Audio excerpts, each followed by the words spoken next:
Welcome to the Story Eyed Podcast. My name is Brendan. And I'm Jen. On this show, we talk about all things Williams syndrome. We're excited to share our community with you. Thanks for being here.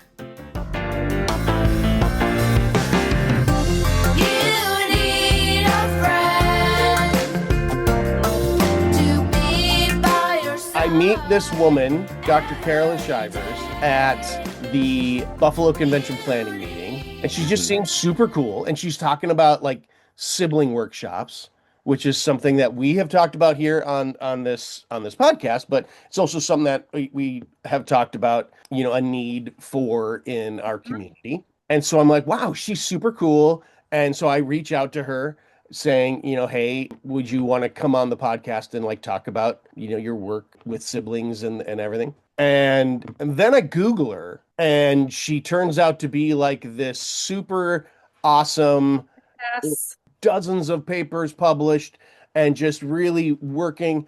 And then she comes on the podcast and she knows Brendan, has known, has like been part of the Brendan origin story of Brendan's awesomeness. She has connections to the camp that I grew up going to my grandpa's cabin down the street from this camp. As Brendan typed in our private behind the scenes chat, you're like, the stars flipping totally aligned on this one.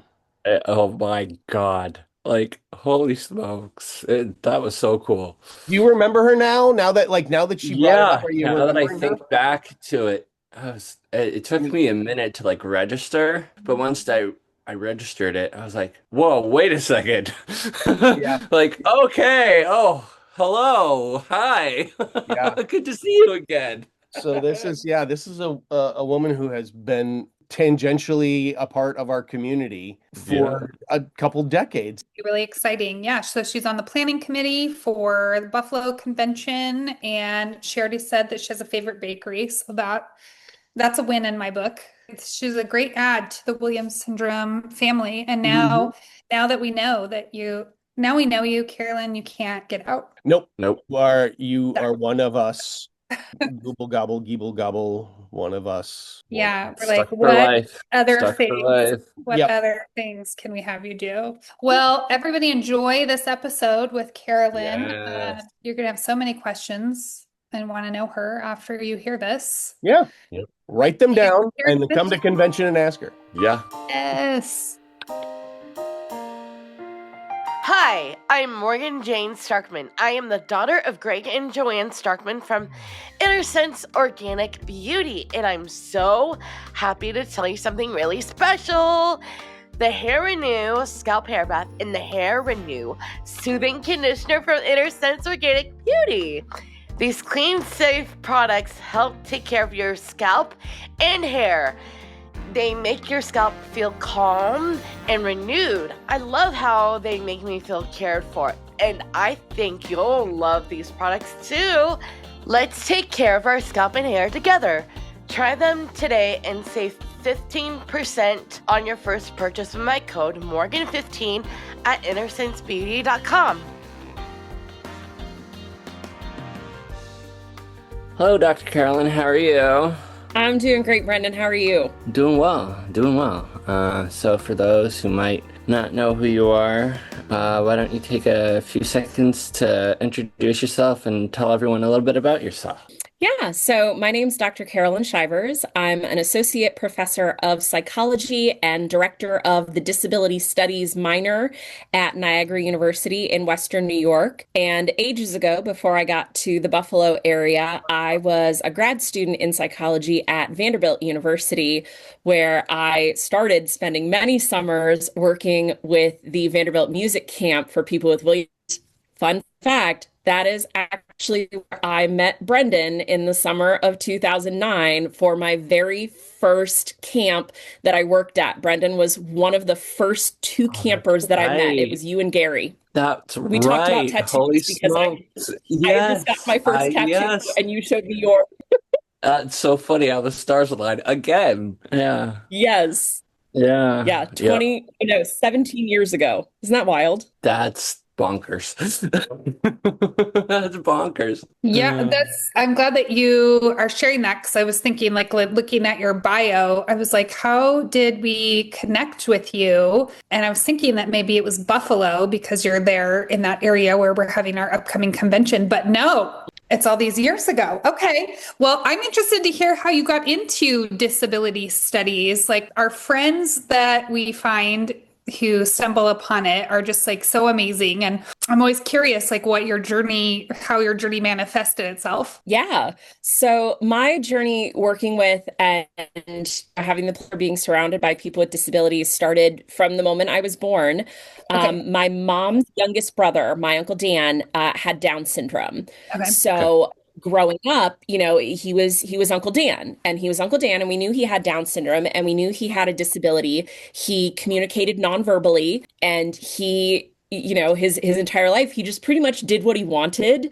Mhm. And so my siblings and I growing up, this was part of our family. Mhm. And I always tell people that, like, growing up, there were many words I would have rather said to my mom than the R word. Like, that was the worst word you could say in our Yeah. household. So it was just part of my life. And then when I was in high school, I worked at a preschool for students with intellectual and developmental disabilities. And then when I was an undergraduate, I worked at a summer camp for people with intellectual and developmental disabilities of all ages, 5 through 90. And then I went to grad school to get my PhD in psychology, working with people with disabilities. Like, I specifically knew be based serving people with intellectual and developmental disabilities, and especially their families.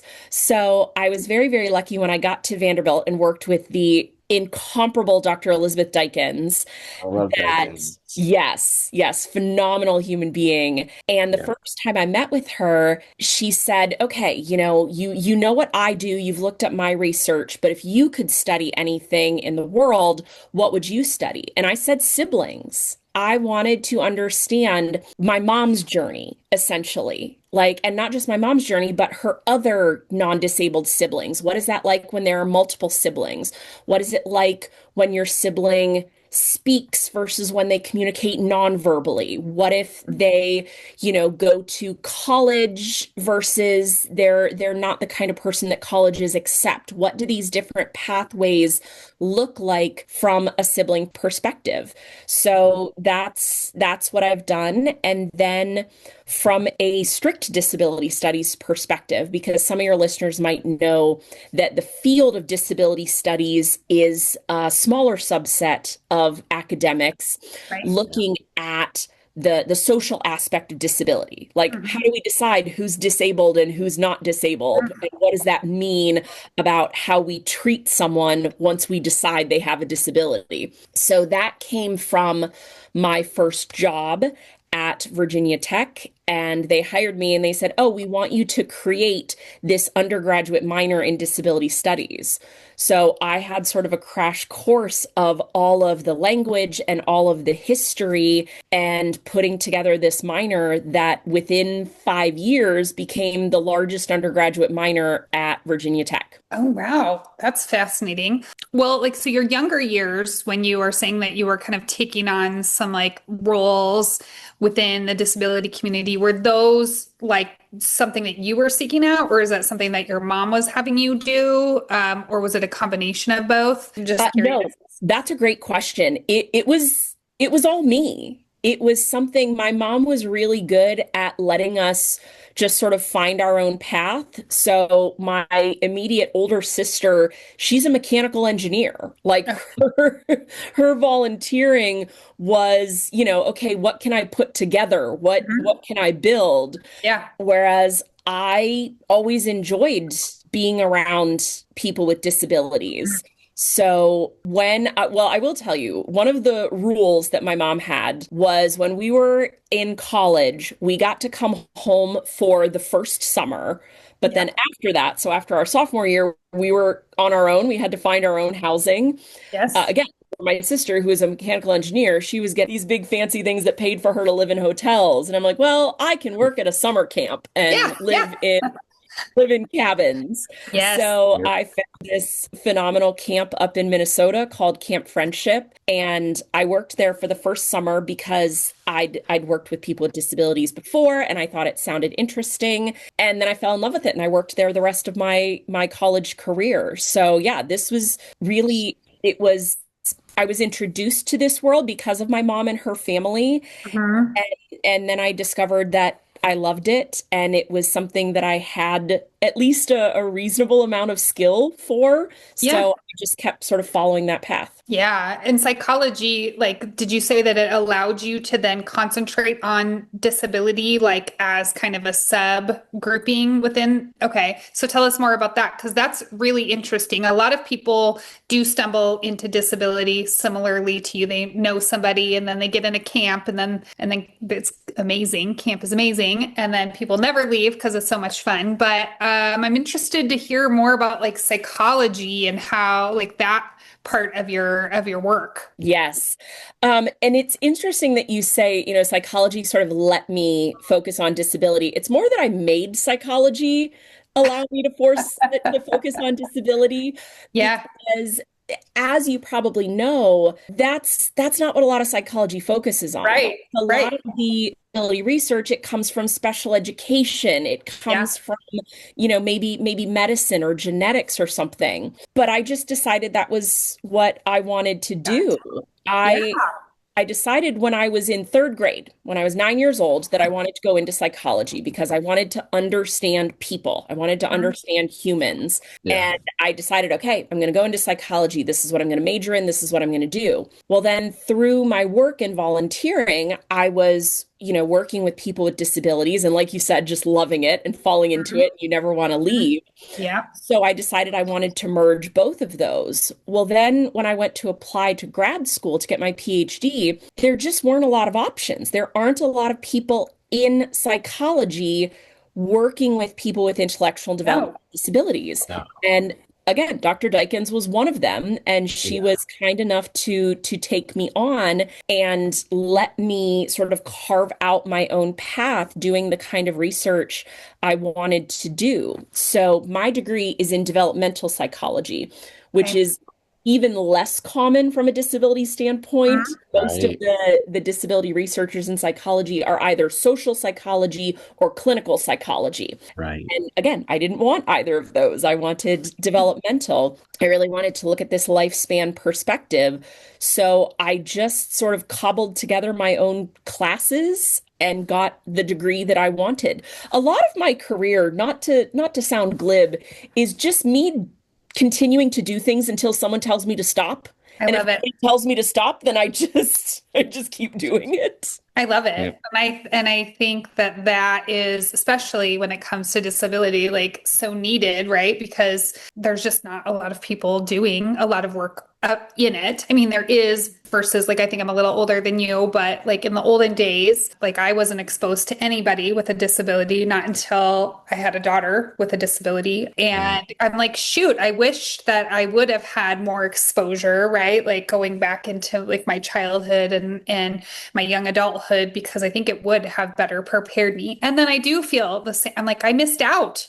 I missed out on like so many wonderful people and just like such wonderful experiences because I didn't know. So I love that you're kind of taking the lead on your journey and making it what you want. I'm curious to know like what, I don't even know if this is a question, so you tell me, but like I'm curious to know what you see like just overarchingly, like the differences are like from a psychology standpoint or whatever standpoint of like interacting with like the general public versus like the disability community. Yes, that's such a great question. And when it comes to people who don't have disabilities, so non-disabled individuals, Yeah. one of the biggest differences that you'll see in those sort of interactions, so working with the disability community versus the non-disabled community, is, Jennifer, exactly what you talked about, and it's that lack of familiarity. Mm. And you feel like you're working with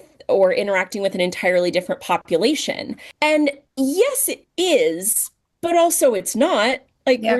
we're still just people, Mhm. but we're Yes. taught that there are these differences. Like they're two completely different groups, disabled and non-disabled. So therefore, it's it's like going to a different country or something that speaks a completely different language. And Hmm. people just feel they are much more likely to feel uncomfortable and unprepared and nervous. And so I'm going to tell you one of the things I tell my students very early on each semester, because I teach a psychology of disability class, and it's one of my favorite things to teach, that we have this society and these buildings and these structures that are not built to be inclusive. Okay. Mhm. So they're not built to be inclusive. So we have fewer people with disabilities accessing these spaces because they're not Yeah. inclusive. Well, Yep. then we have non-disabled people that are not interacting with people with disabilities because they're not around. They're not So around. then they think like, oh, well, there just must not be that many disabled people because I don't see that many. So we don't need to think about them when we're building new spaces.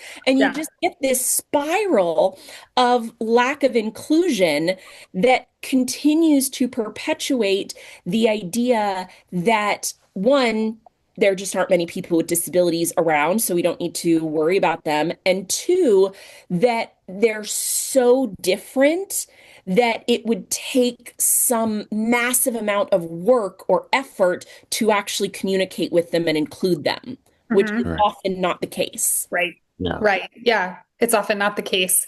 Yeah. I mean, at least from my perspective, I very much see all the things that you were talking about. And, it's probably not like a great correlation, but, like for me, as a parent of a person with a disability, like I was like, oh, I never really saw anybody with a disability until I had my own person with a disability. And now I see lots of people with disabilities, differing levels of disabilities, and I see lots of opportunities for access and or lots of inaccessibility. So it's definitely opened my eyes. I think from a psychology standpoint too, like I feel like and I don't know, there's probably a formal term for this. I see that when people interact with individuals with disabilities, oftentimes it allows you to be your truest self. And a person with a disability, like I see this a lot, like for example, my daughter's school age. So I see this where, school age is such a formative time. Everybody's trying to create their own identities and you're worried about what everybody thinks of you. But when you're around a person with a disability, there's less of those barriers, right? Because like it doesn't matter, like a person with a disability may not be thinking about what you look like or how you smell or how you sound or that zit on your face, right? They also may not care like what clothes that you're wearing or, like what sports you're playing. And so like for my daughter Stella, that's her name, it's really fun to see students like out with like typical peers and how they act when they're with her, because a lot of times like it's just like a decompressed version of themselves. And I really love that. So like is that a thing in psychology that like you've created a term for? So, not specifically related to people with disabilities, but it's something that we talk about in terms of social comparison. Social comparison. Okay. So, from Yeah. a social psychology standpoint, we look at like, okay, what are the societal expectations? What are all of the unspoken rules that we have for being included in society? Yeah. Obviously, this is something that a lot of autistic people will run into. Like, well, wait Yeah. a minute, why didn't Yeah. you just say this was the expectation Yes. instead of, treating me like an outsider because I ask different questions or something like that. So you will Hmm. certainly see with a lot of people, particularly with intellectual and developmental disabilities, and of course, not to generalize, everybody's different, Yeah. but you'll just see this lack of societal masking. If they're Mhm. excited about something, they're going to Agree. be excited about something. Yeah. When we were at one of the WSA convention meetings early on for this year's convention, one of the women on the committee said like, oh no, I won't be doing karaoke. You couldn't pay me enough to do karaoke. And I said, this is the best group in the world to do karaoke with because Oh you'll my never God. find a more supportive audience. I know you will Yeah. feel like a superstar. Yes. The Yeah. last time at the convention, I was there and they were killing it. They were so good. I was just like, oh man. So Yeah, good. I think that's a great way to say it though. Like there's like this societal masking that like people don't have to do with like individuals with disabilities, which is like really wonderful and beautiful. And I'm glad that you mentioned that because we definitely see that like in the Williams syndrome community. So you got involved with Williams syndrome, you said 2011, 2009. 2009. Okay. And it was through the camp. Yes. Yeah, Okay. the before it was ACM Lifting Lives, it was the Vanderbilt University Williams Syndrome Camp. And shout out to Dr. Dykins and everyone at Vandy. Love you guys. Yeah. Yes. What a fun, I can just imagine meeting. Was that the first time you met somebody with Williams syndrome? To the best of my knowledge, I'm thinking of one young man specifically at the summer camp I worked at in Minnesota, and he composed his own piano. Mhm. Alex Sweezy. No, his name was Zach, I believe. Okay. He was younger. Well, when I was there, I was younger. It was like 20 years ago. Right.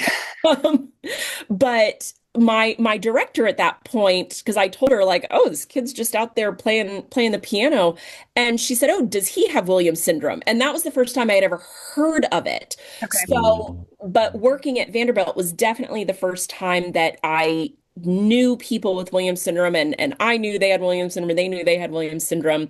And I did everything at this camp. I started as a research assistant. I've Yeah. been a counselor. I've been assistant director, like just whatever they need me to do. It's my favorite week of the year. Oh yeah. Yeah. Yeah, it is. Yeah, I just was thinking like when I've met a group of individuals with Williams syndrome, like it's so exciting. And you were like the social masking thing. I'm going to remember that forever because like you come in and you feel like a celebrity because they're just so happy and positive and just so much fun. And so it's like a very infectious group to be around. And I can only imagine when you add music and celebrities with music around that, there's probably even more excitement. So Oh, you yeah. got involved there, and then how have you been doing that like while you transitioned into Buffalo, or did we circle back and find you? How did we keep you for so long, I guess is the question. Because it's so much fun. So I did the summer camp all 5 summers that All 5 I summers. was in graduate school. And then I graduated and I took 2 years off because I lived in Ireland. My postdoctoral fellowship was at Trinity College in Dublin. Okay. But then I came back and I worked at Virginia Tech. And Virginia Tech is only 6 hours from Nashville. So I actually wrote it into my contract for the first few years at Virginia Tech that I would have money to go over to Nashville during the summer and help with data collection. And then eventually I just talked Elizabeth Roof and Elizabeth Dykins and Haley Hunt Hawkins into letting me come back for whatever I could be. So when COVID hit and we did to do activities on Zoom, several of my students, my undergraduate students from Virginia Tech, helped out with that, and they joined and they ran activities. And then when I moved up to Buffalo, Haley kept texting me and saying like, okay, here's when camp is. And I said, okay, I'll come down for it.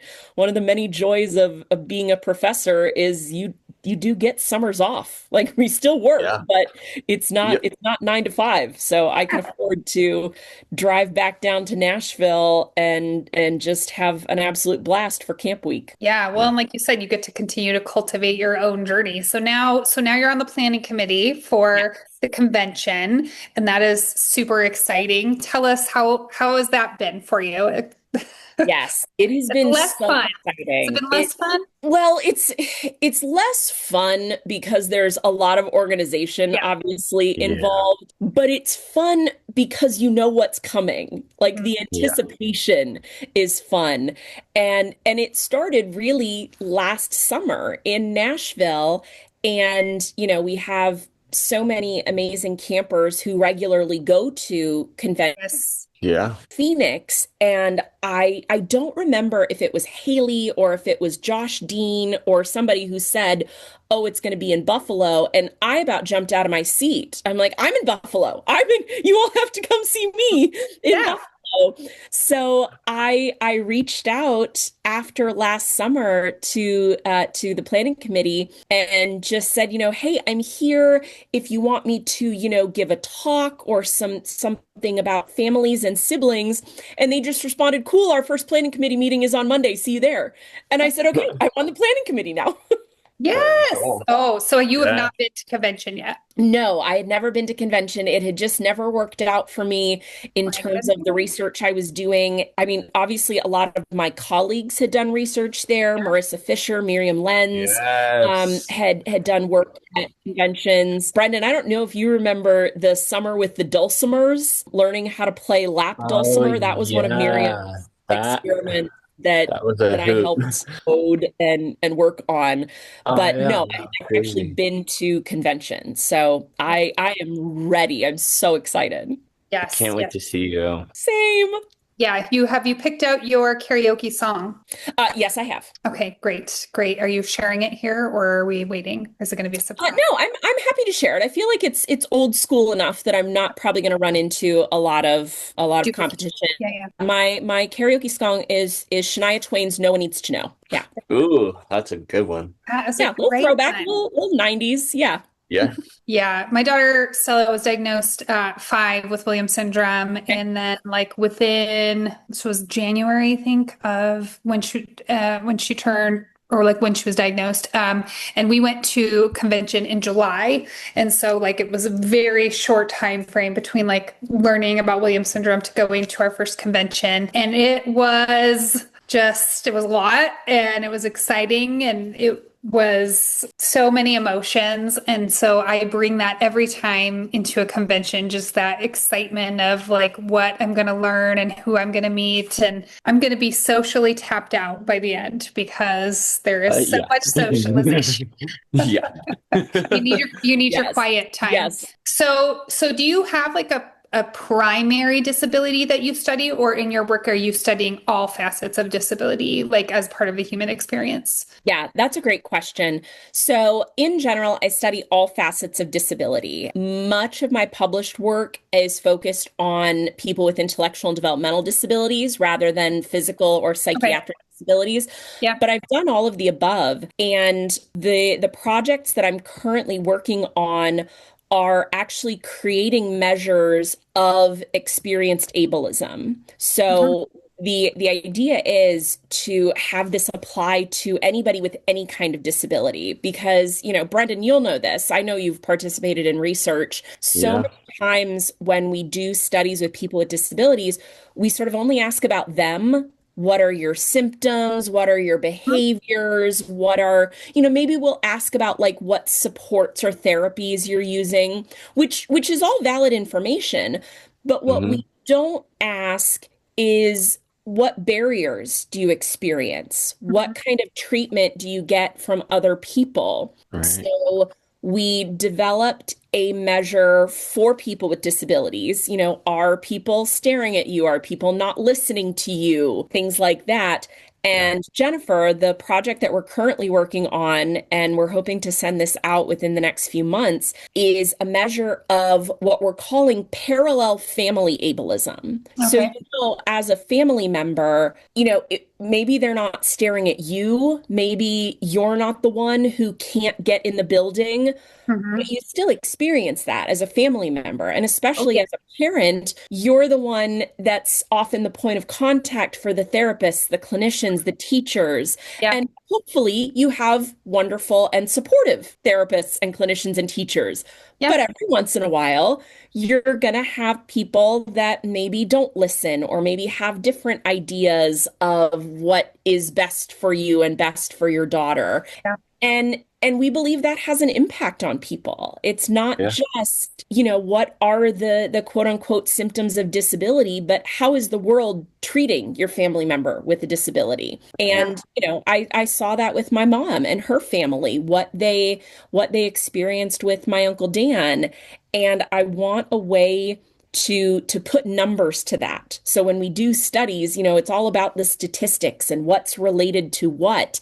So we want to be able to take these stories from people and actually put numbers to it. So we can say to other people, look, this matters. This has a significant impact on quality of life for people with disabilities and their families. Mhm. Oh yeah, that's an Oprah. That's a whole thing, girl. Mhm. I mean, and it is interesting how I don't know if this will make sense, but like everything will be fine, right? Like we'll be going about our daily life and something will happen in like we just had something happen a few months ago where Stella had a situation that happened at school and bam, like it just throws like our family into complete trauma.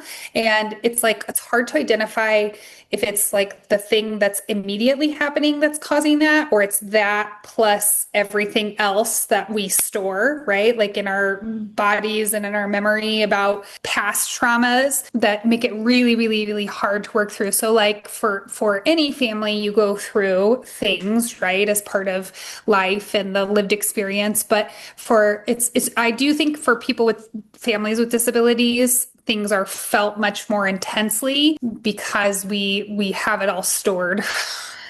There's a lot of trauma and it's Yes. stored aside. Yes. And then every time something like that happens, you find yourself, or you're likely to find yourself either consciously or unconsciously planning to avoid that in the future. Yep. So one You of the create all these walls and safeguards Yes. Yep. Mhm. Yes. Yep. So one of the things we found in our interviews with people with disabilities is, I would say, oh, how have you experienced ableism in this context? So in school, in work, in recreation, whatever. And we would have a few people say like, oh, I don't see it that often. It's not that bad.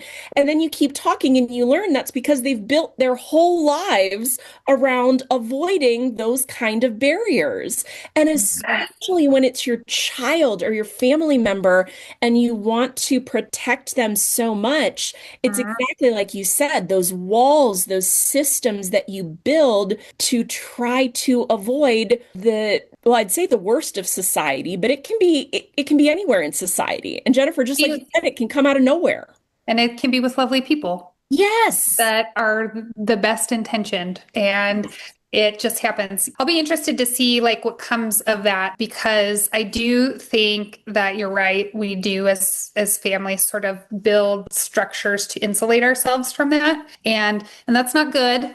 That also we recognize as parents is not good. And how do you let your, at least for me as a parent, like let your kid experience some of those things and protect them at the same time? I don't know. I haven't figured that out yet. So maybe I'll learn a little when your study comes out. How long will it, like for you, like this one that you're working on, how long would it take you to come like from the initial idea you had on working on this? How long will it take you to come up with that and then go into publishing? Like, is it years? Are they different depending on the topic? It's at least 2 years. At least Yeah. years. From coming up with the idea. And I'm very lucky. I'm working with a great team of my own students, as well as Ted Tomini down at University of Alabama. He does a lot of sibling work. So we have worked on just creating the measure, first of all, and sending it out for feedback. Like, do our questions make sense? Does this apply to you? So now we're in the process of putting together all of the ethical permissions to actually send out this survey and get people to take it. So Okay. hopefully, even if that data collection is done by the end of the summer, then we have to do the analysis and then we have to do the writing. And Okay. then it's at least another 9 months before it gets published. Okay. Okay. Gotcha. Yeah, that'll be something that I'm interested in hearing. Will you be talking about that at convention? Yes, I hope so. We haven't actually heard. It's been sort of a blur between being on the planning committee, but also submitting our presentations. Mhm. So yes, I hope so. And honest to goodness, like if you see me in the hallway, I'm happy to talk about it. It doesn't have to be on a panel. I love talking about, my work and what we can do for families and people with disabilities. Yeah, you mentioned the sibling aspect of it. Is that something you're planning to share about at convention as well? Yes. So one of my other hats that I wear is I am on the board of the Sibling Leadership Network, which is an organization for adult siblings of people with intellectual and developmental disabilities. And we have applied to speak and have a presence. I know a lot of siblings come to convention, and it's specifically siblings of people with Williams syndrome. I don't want to say they get overlooked, but they certainly don't get as much research attention as, siblings of autistic individuals and things like that. So we want to make sure that for whatever needs the siblings have, and it could be a lot of needs, it could be a little needs, they could have all their needs fulfilled, whatever that is, we want to make sure that they know what outlets are available. Okay, and this is for just adults. Like I'm thinking of my own kiddo. We have two kids. So our oldest daughter is the one with Williams syndrome. She's 15. Our youngest daughter is 13. And I'm always thinking about like the sibling experience for her because it is they're sisters, so they fight terrible. Yeah. And then you add the dynamic of having a sibling with a disability who is your older sister. There's just a lot. There's a lot to unpack there. And I'm trying to figure out how we utilize that for good and not turn it into evil. Yeah. Yes. Yeah, 100%.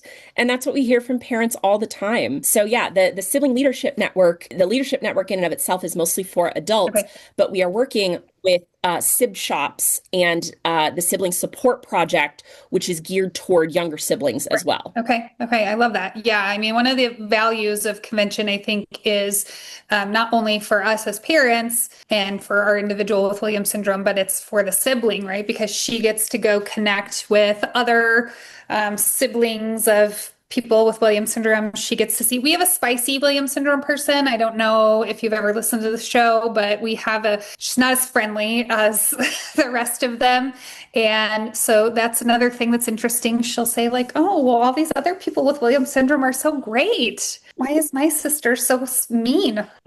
Try to explain that some of that is because she is more spicy, but some of that is because she's a sister. And so, we're trying to make sense of that. But yeah, I think it's a great experience for her. And I hope that as she grows into it as a tool for leadership and, to go on and do other things as well. So that's anytime I meet somebody like you who says like, gosh, I experienced this from a young age and it was like a really formative part of catapulting me into the work I'm doing, like that's what I hope to see for my kiddo as well. I don't know if we're going to talk about it or we can, but I think you might be the most famous person we've had on the show because did I hear you were on Jeopardy? I was on Jeopardy. I lost.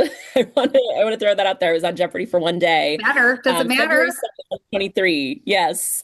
This was not quite as long as I've been working with people with disabilities, but I had been taking the online test since I was in college. Oh. And when you take the online test, if you pass it, if you get enough questions right, then you get invited for an interview.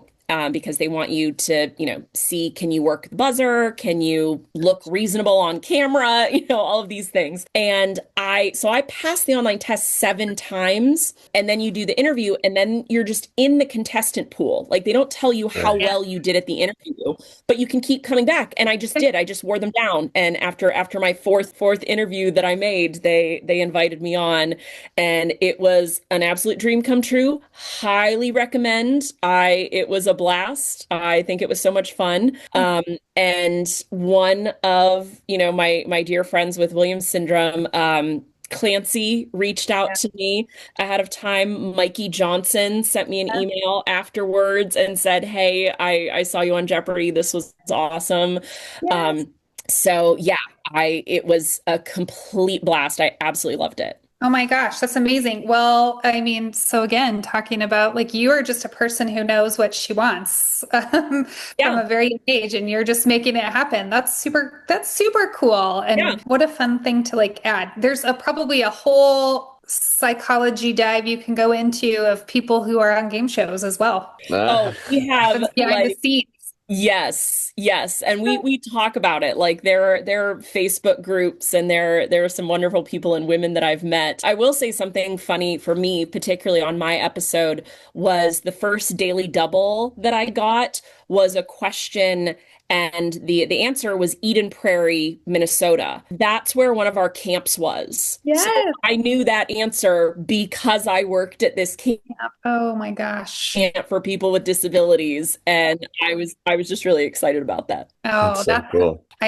Well, I mean, things happen as they're supposed to, right? And you were meant to do this work and be part of the community. The message that I like to leave, especially, families and individuals with disabilities with, is that truly everyone's different. So Jennifer, I'm actually so glad you talked about, your daughter being spicy, because that can be a danger. If we think of people with Williams syndrome as just this one type of person, that's not accurate. Everybody is so different, and people with disabilities are just as varied and rich of human beings as people without disabilities. And so everybody's family is going to look different. Everybody's experience is going to look different. And we're working to get to a place where we can support and include and love everybody, no matter what their individual situation is. Yes. Yep. I love that. Well, you are going to see so many fun people at convention, and we cannot wait to hear some Shania. I'm so excited. Brendan, I truly cannot wait. Like I'm so excited we got this podcast before convention, but I am extra excited to see you. You've been listening to the Starry-Eyed podcast, presented by the Williams Syndrome Association and sponsored by InnerSense Organic Beauty. The show is hosted by Jennifer Keaton and Brendan Lemieux and produced by me, Joel Listman. All music by Tommy Barbarella and Mariella Elm. Got a question for the show? Email us at podcast@williams-syndrome.org. Video version of the podcast available on the Williams Syndrome Association channel on YouTube and on the Starry-Eyed podcast page on Facebook. Audio version available wherever you get your podcast delights. So like and subscribe and help spread some Williams syndrome awareness.